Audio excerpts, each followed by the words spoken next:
Welcome to the G-Cube Show. I'm your host, Amy Elise Brader, giving you the biggest news this week in the gaming world in 5 minutes or less. This week, Valve unveiled their unusual Steam controller, we said goodbye to Tom Clancy, GTA Online released, and we took a trip down memory lane with Hover. I mentioned on last week's show that Valve was making 3 big announcements, but I was only able to cover 2 of them in time. The third announcement was the Steam controller, an unusual controller that will be fully customizable and instead of analog sticks uses 2 circular trackpads. These trackpads will be clickable and are meant to mimic the feeling of a mouse. There's also going to be another touchpad in the center of the controller that also doubles as a screen.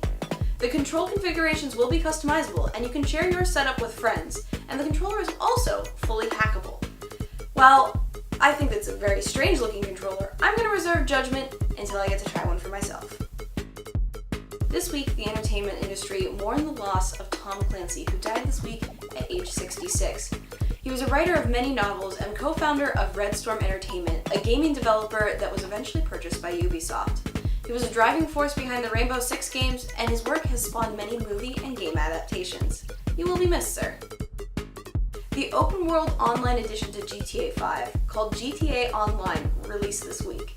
Most people, however, are having trouble getting into the game itself, and they're being forced to make temporary characters that they can't save their progress on just to be able to play.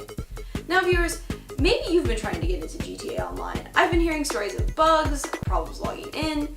Let me know in the comments below your story. My last story this week is a little trip down memory lane. Some of you may remember the Windows 95 game Hover, which sent you in a hovercraft playing capture the flag against your enemies. It was one of the highlights of my childhood, and you can play it again with the browser-based version that Microsoft has released this week. I've included a link in the description below so you can try it out for yourself.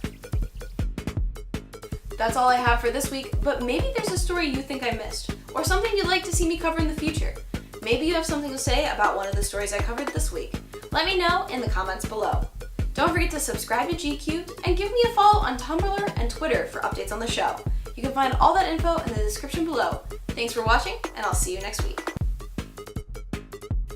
One more thing. This year I'm participating in Extra Life, a 24-hour gaming marathon for charity. By November 4th, I want to collect $100 in donations to Rainbow Babies and Children's Hospital in Cleveland. If you would like to help me out, there's a link to my donation page in the description below. Thanks in advance, guys.